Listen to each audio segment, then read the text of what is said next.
Oi, gente, eu sou a Duda e seja bem-vindo ao nosso primeiro episódio do Webcast. Aí, musiquinha. Isso é contigo, hein, Marcote? Gente, no nosso primeiro episódio, para alguns episódios que seguirão, nós teremos um tema que tem muito a ver com o nosso Hype Experience. E se você não sabe o que é o Hype Experience é a nossa conferência anual do Hype, que vai acontecer nos dias 5 e 6 de dezembro. Então, se você é de Recife ou vai estar em Recife nessa data, não perca, faça sua inscrição. E o tema da Experience desse ano é Não Dá Pra Explicar. E nós vamos focar nas coisas que Deus faz, os milagres que Deus faz, que não tem explicação, que só Deus poderia fazer.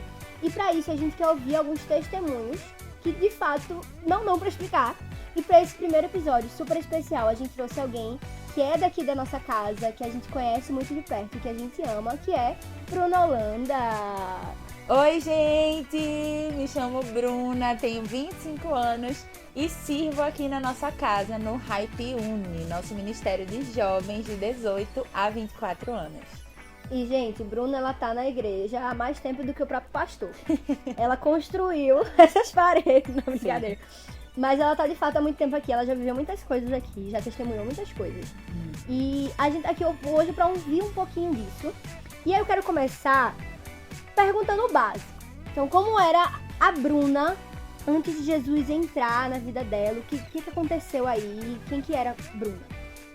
Veja, eu era muito novinha quando eu conheci Jesus mesmo. Eu entrei na igreja, eu era mais nova ainda, eu tinha 5 anos, aqui nessa igreja especificamente. Minha mãe, ela se converteu, eu tinha 3 anos, mas quando eu cheguei aqui nessa igreja, com 5 anos, é que eu comecei a entender mais ou menos quem era Jesus, enfim, porque eu tinha todo esse ensinamento na escolinha dominical, que é super importante. O clássico. Exatamente, me formou. Mas, de fato, eu só fui conhecer Jesus profundamente e ter uma relação íntima minha com ele, foi quando eu tinha 11 anos. E aí, de fato, eu não consigo dizer assim, como era uma pessoa muito diferente por ser muito nova, mas eu sei o quanto essa vida com Jesus, ela me transformou da minha adolescência até a minha vida adulta, assim. E a gente nem imagina o que Bruna seria sem isso, né? Não, total, assim. Eu só consigo responder isso, que eu tenho certeza que minha vida seria totalmente diferente se eu não tivesse esse encontro. Caramba, muito bom. E em que momento você percebeu, caramba, eu preciso de Deus? Porque você era muito nova. 11 anos ainda é muito nova pra ter um entendimento como esse. É algo muito poderoso. Então, em que momento você teve o estalo de, caramba, eu preciso viver algo mais profundo com Deus? Pronto, teve um encontro com Deus, que era um evento que tinha aqui na nossa igreja, muito massa. Era como se fosse o nosso acampamento que a gente tem hoje, mas eram 3 dias bem profundos, assim. A gente tinha um negócio de silêncio. Ah, já estive num desses. É muito legal. Era babado, isso aí, é muito legal. E aí, pra mim era muito novo. Primeiro porque eu tinha 11 anos, então eu ficava tipo, meu Deus, que loucura. Como assim? Mas todos os cultos e todos os momentos lá eram muito profundos, assim. E eu fiquei muito impactada mesmo. E ali eu percebi que Jesus, ele não era só uma historinha que eu aprendi desde pequena, que eu entendia que era bom pra mim, mas era um pai que, de fato, me trouxe um sentimento. E eu entendi que não era só um sentimento, mas era uma fé que estava sendo moldada, era uma pessoa que estava tendo discernimento a respeito do poder e senhorio de Deus sobre a minha vida. Não só de Jesus como meu salvador, mas também como meu Senhor. E apesar de ter 11 anos, né, muito novinha, eu tive experiências muito profundas nesse encontro com Deus. E eu decidi naquele dia que eu não seria uma adolescente igual às adolescentes que me cercavam, né? Da escola. Isso é forte. Muito forte. Muito forte. Isso é muito forte.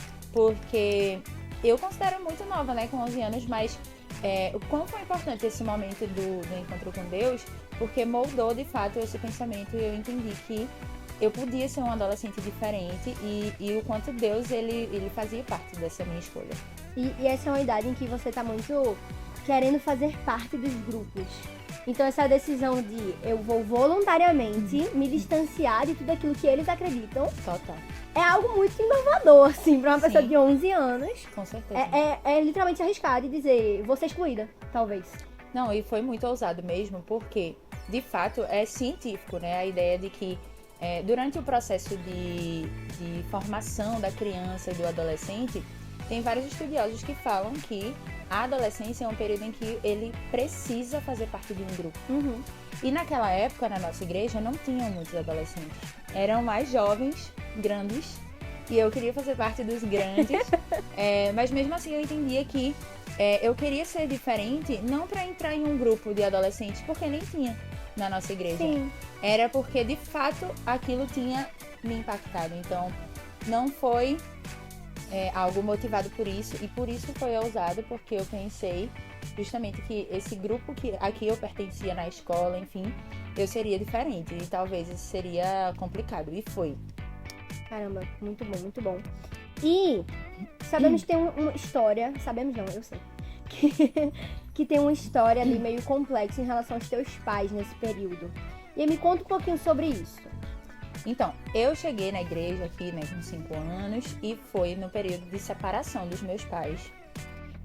E foi um período assim que, por eu ser muito nova, eu não tinha tanta dimensão do que estava acontecendo. Uhum. Eu tava achando que era super legal eu estar numa casa nova e tudo, mas eu começava a perceber com o passar do tempo que meus pais não estavam juntos, e minha mãe me fala que eu chorava perguntando pelo meu pai e que isso era algo que me machucava. Sim. E é outra questão científica que fala da importância na fase de desenvolvimento da criança da presença do pai e da mãe, né? Então, indiscutivelmente, a presença do meu pai era muito importante naquele momento. Sim. E não estava acontecendo porque eles estavam separados. E aí a igreja foi fundamental na reconstrução do casamento da minha família, porque a minha mãe estava comigo no fim de semana aqui e passou pela igreja. A igreja ainda era em Candeias, tinha uma placa assim, né, na frente da igreja. E aí ela decidiu ficar. Ela entrou quando meu pai foi me buscar. O pastor Osvi falou com o meu pai, porque minha mãe tinha falado com ele antes sobre o casamento, que o casamento, eles estavam se separando. E aí o pastor falou assim, que queria conversar com ele, queria saber quem ele era.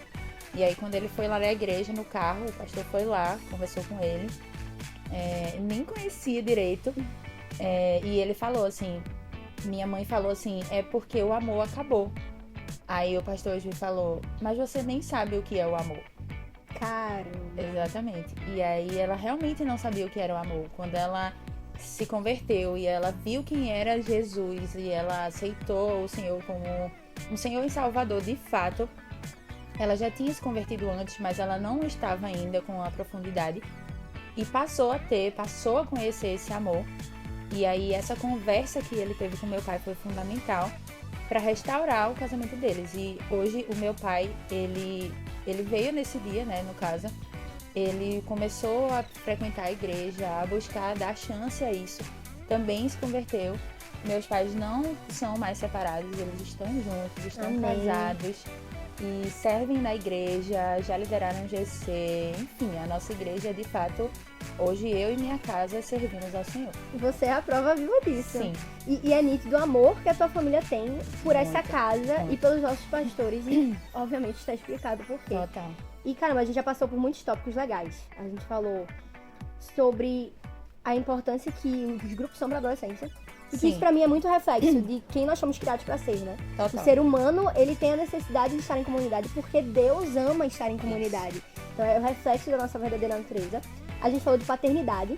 Sim. E a importância da paternidade, não só para uma criança, mas para um ser humano, porque se a criança não tem um pai, isso é uma marca carregada por toda a vida. Total. E que isso é curado pela paternidade do Senhor. Graças a Deus. E a gente falou da importância de um pastoreio. Como faz grande diferença caminhar com aqueles que sabem mais e que viveram mais que a gente, que amam pessoas e que amam estar com pessoas. E aí, claramente, Deus ele restaurou a sua casa. Claramente, ele restaurou a sua família. Mas fala de forma prática. Depois que tudo isso aconteceu, depois que o pastor falou com teu pai, os detalhes. Como Deus ele foi restaurando a tua família. Pronto, meu pai, ele passou a frequentar a igreja, né, a conhecer e tal, porque ele realmente ficou impactado com o cuidado do pastor e a importância.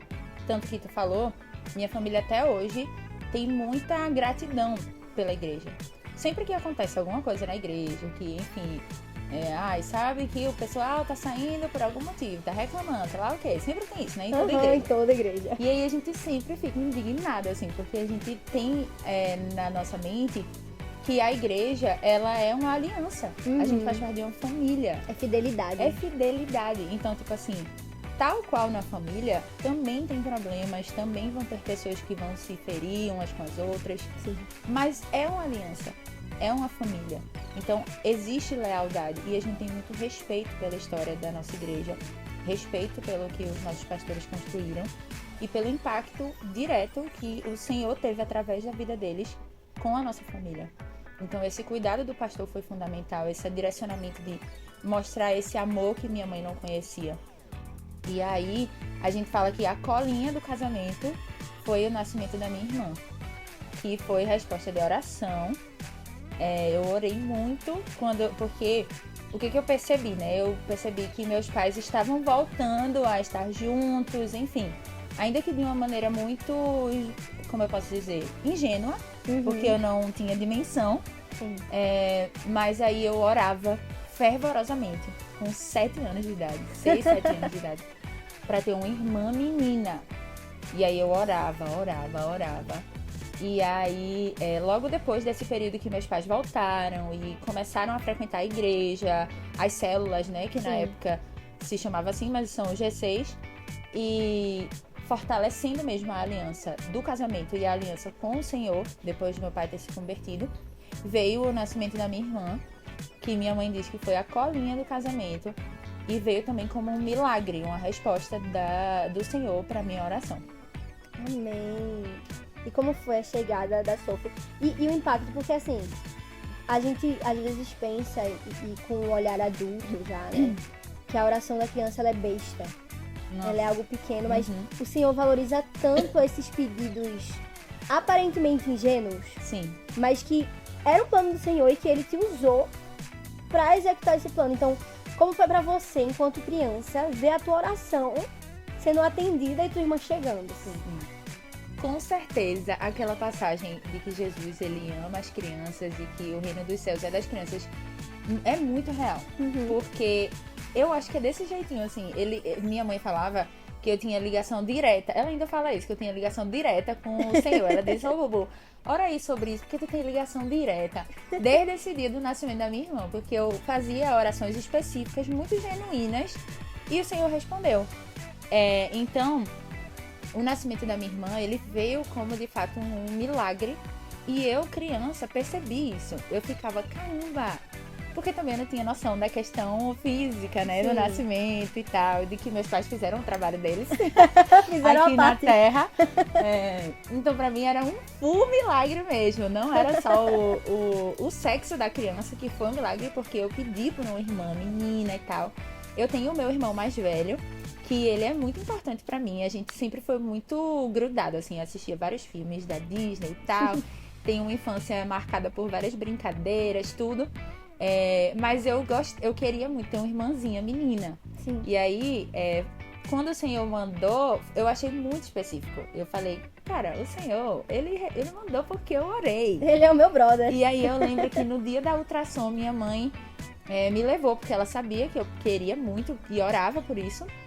E aí, quando a gente descobriu, porque não tinha isso, né, de chá revelação e tal, aí eu fui na ultrassom com ela, descobri o sexo, e aí ela falou, é uma menina. Aí quando ela foi uma menina, eu comecei a chorar. Aí eu olhei e disse que ela parecia comigo, tipo, não tinha nada. Não tinha como. Um borrão. Um borrão, mas pobre, ela é igual a mim. Pior que é Juro, mesmo. todo mundo fala. Ela Hoje fala podemos testemunhar que é uma mini Bruna. Pois é, e foi de fato um milagre, assim, resposta do Senhor. Ok, já temos muitas provas da sua fé e de como Deus impactou a sua família, mas teve algum outro milagre muito marcante que deu aquela de nada e caramba, Deus, ele é realmente Deus sobre a minha vida? Olha, sério, foram muitos. Sério, assim, diariamente o Senhor realiza milagre, né? Isso aí todo mundo sabe. Quando você tem sensibilidade, assim, pra ter um olhar diferente mesmo. Não que, ó, meu Deus, eu sou a mais. Mas, tipo, Intimidade o básico, com Deus. quando você busca o básico de ler a Bíblia e tal, você tem um olhar sensível a enxergar Deus em tudo. Sim. Então, eu enxergo Deus em tudo, assim. Eu vejo uma fruta, por exemplo, carambola. Eu amo carambola. Você Do ama nada. carambola. Ela tem... quando corta, ela fica em formato de estrelinha. Eu Aham. acho o máximo. Eu acho, assim, Deus, purinho. Deus fez uma estrela na Juro, fruta. eu sou assim, meu alternativa. Mas é contemplação, sabe? Enfim. Ela E é de aí- humanas, gente. Ela é de humanas. Mas aí, o que acontece? Eu TDA, né? Mas voltei, eu lembrei. O que acontece? Não, lembrei não. O que eu ia falar? Dos milagres, que são tantos que eu fico assim, sem tempo pra falar tudo, mas tem um específico que foi babado. Grande foi esse milagre. Porque o meu pai, ele teve um período em que ele adoeceu. Ele teve embolia pulmonar, que é super grave. Sim. E aí, no hospital, que ele estava super doente e tal, ele teve trombose, teve embolia pulmonar e passou muitos dias internado. E aí a gente estava super preocupado, mas a fé sempre inabalável. Sim. Porque minha mãe é uma mulher de muita fé, de muita alegria. Então, assim, ela sempre transmitia muito pra gente essa leveza, essa alegria, independentemente das circunstâncias. Então a gente tava tranquilo, assim, de que o Senhor iria curar o meu pai. Mas chegou um momento em que os médicos falaram, com todas as letras, de que o meu pai não ia mais sobreviver. E que a gente precisava juntar todos da família pra se despedir. Enfim, pesou, né? Muito forte. E aí ele chegou a falar isso. E a gente chamou todo mundo, falou na igreja. Eu lembro que isso era um domingo. O pastor Osvi, O pastor Osvi, ele tava pregando aqui. E assim que acabou o culto, ele pediu para que o culto acabasse um pouco mais cedo. E ele, o pastor Osés, o pastor Sóstenes, todo mundo da igreja foi lá no hospital. E meio que fez um culto lá no hospital. Meu pai, ele tava na UTI já. E aí eles fizeram uma roda, assim, pra orar pelo meu pai. E aí fizeram uma oração fervorosa pelo meu pai. O hospital, assim, a família. Enfim, foi um momento de muito fervor mesmo. De uma oração, assim, de fé. E aí, aquilo que era pra ser uma despedida foi um momento de oração e de fé de que o Senhor mudaria o quadro do meu pai. E assim foi que aconteceu. Tipo, meu pai acordou no outro dia de uma forma completamente diferente. E os médicos achavam que ele nem ia acordar. E ele acordou de uma forma completamente diferente. Ele foi melhorando o quadro e foi curado. O meu pai foi curado, saiu do hospital. Ele teve um milagre, ele viveu um milagre. E ele até hoje fala que ele só tá vivo porque houve essa fé, esse fervor, essa oração. E o quanto a gente vê que mais uma vez a igreja esteve presente Total. na nossa família. Cara, eu amo essa igreja. Juro. Eu Isso não só sei, não. acontece. Eu não sei sendo quem vive igreja. sem, velho. Tô falando. Eu não sei como é que eu vivia sem antes. Tipo assim, eu paro e penso, caraca, como é que a Duda resolveria esse problema aos 14? Mano, Sem Jesus na vida Sério. dela, sabe? Tipo, não encaixa, porque é na igreja que a gente tem os nossos melhores amigos, é na Sim. igreja em que a gente tem apoio, é na igreja em que a gente tem exortação mesmo Exatamente. de ei, melhore. E você é uma pessoa de igreja. Você é a pessoa da igreja. Bruna é a pessoa da igreja. E Bruna já passeou por muitas lideranças, por muitas formas de servir. Você é uma pessoa que serve muito, você tem um coração serve. E aí me fala, como é que servir na sua igreja, seja como for, que ajudou a ser a Bruna que você é hoje? juro. Juro. Eu sou o que eu sou por causa da igreja. Ponto. Eu escolhi ser professora por causa da igreja. Porque eu servia na salinha, que a gente chama de salinha, né? Mas agora é a nossa start. Eu era professorinha das crianças e eu eu era uma criança, mas eu queria ser a grandona. E dava aula para as crianças.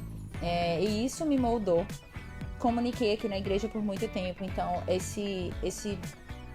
essa desenvoltura de comunicação, que é importante também para minha profissão, ela foi formada na igreja.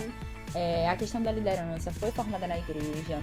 A ideia de saber trabalhar em equipe, de saber respeitar o próximo, de saber fazer a diferença no ambiente de trabalho, eu só soube por causa da Bíblia, por causa da palavra do Senhor. Então, assim, eu não sei, juro, não sei como eu seria se não fosse o Senhor, a palavra, a Bíblia, a verdade que a Bíblia carrega e a influência que a igreja teve, assim, me moldou completamente. Moldou o meu trabalho, a minha família que eu construí, porque hoje eu sou casada e eu casei na igreja. E quando eu conheci Felipe, eu trouxe ele também, porque, enfim, a gente começou o Farol, né, que era antes do hype e de tudo, num terreno lá em Candeias, de uma amiga minha.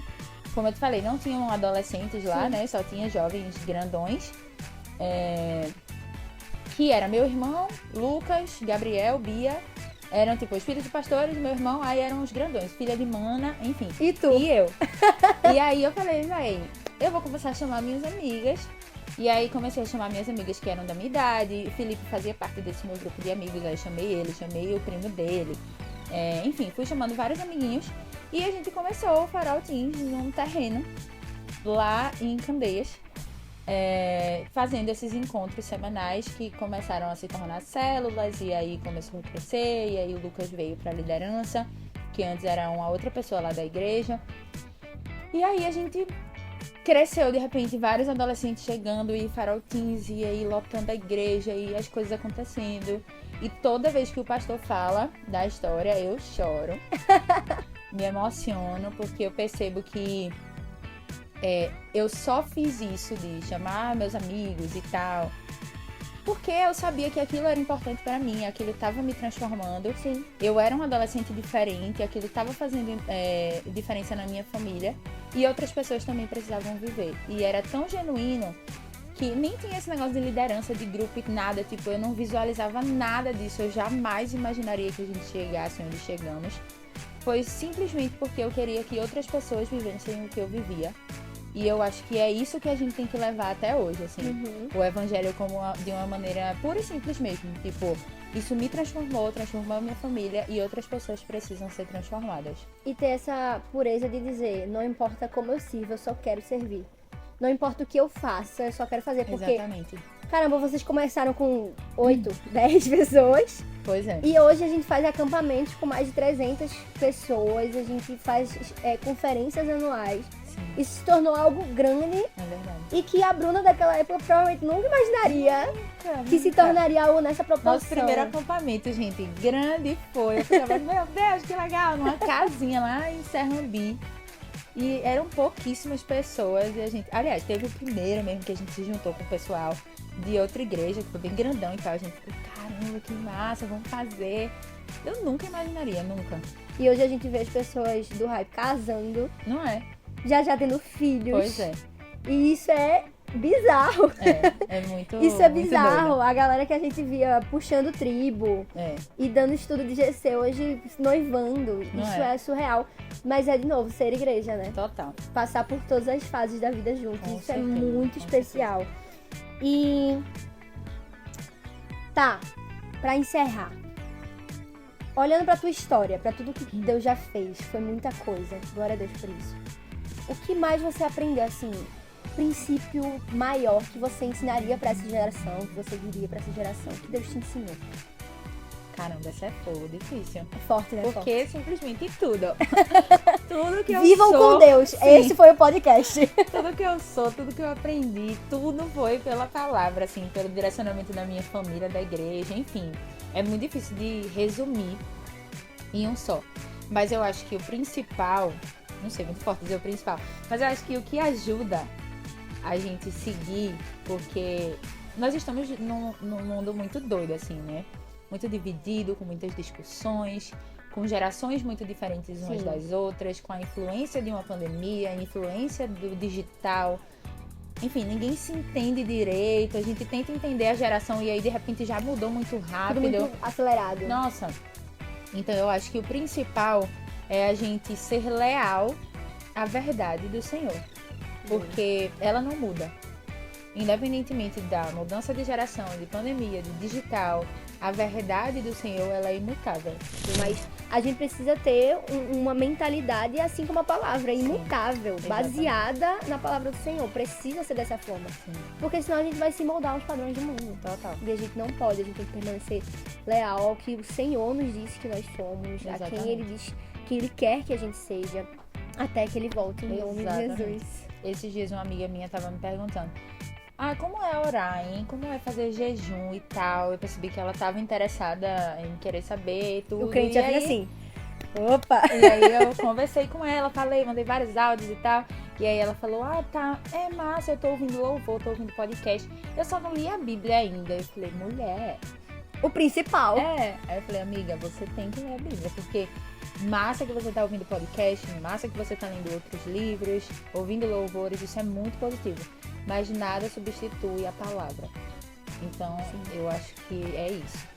Se você está ouvindo esse podcast agora e você ainda não leu a Bíblia hoje, tome vergonha na sua cara e vá ler a Bíblia. E se tiver dificuldade, porque ela falou, é porque eu tenho dificuldade e tal, procura alguém. Eu tenho certeza que você Sim. tem algum amigo, algum líder de EC, alguma pessoa próxima que pode te ajudar a fazer devocional junto, enfim. E se não tiver, a internet a gente usa pra tanta coisa, né? Não é? Pesquisa, estudos bíblicos, interpretações, vai entender as explicações que tem. Com cuidado. Compra uma Bíblia mas de sim. estudo, exato, sempre com cuidado das fontes que você tá recorrendo. Mas compra uma Bíblia de estudo, sabe? Mas tenha sede e fome pela palavra. Eu acho que a gente precisa disso, sede e fome pela palavra. Meu pai, ele sempre me ensinou a ler, desde que eu era pequena, assim. Então eu sempre fui uma pessoa muito leitora, ler sempre foi muito fácil pra mim. Sempre foi muito fácil. Então, eu sempre estudo muito a palavra. Eu não gosto só de ler, eu gosto de estudar. É isso. Então, eu vou ali riscar Eu tudo amo. e ir no Post-it. fundo dela. E não tô entendendo isso aqui. Vai no significado original, vai no hebraico, mas faz o que você precisar. Mas tenha fome de entender a palavra de Deus. A gente precisa disso. Em nome de Jesus. Esse foi o nosso podcast, gente. Passou rápido. Quando veio pra galera, enorme. Deve estar Mas uma pra hora. gente foi ótimo. Mas muito obrigada, Bruna, pela sua presença. É um privilégio. Primeiro webcast com Bruna privilégio. Holanda. Fique ligado nas redes sociais do Hype Lab, no YouTube do Hype Lab, porque teremos muito mais pela frente. Sim. E vamos que em dezembro nós temos Hype Experience. Sim. E você não pode ficar de fora, porque se isso aqui foi bom, Poxa, lá vai ser muito melhor. muito mais. Não e aí tem você como. vai ter um testemunho pra contar que Exato. aconteceu no Experience. E não vai dar pra explicar. Não vai dar pra explicar, gente. Bom. Obrigada, amiga. Muito Amei, obrigada. amei muito. E é isso, gente. Um Amei, beijo. Quero vir mais, falar mais.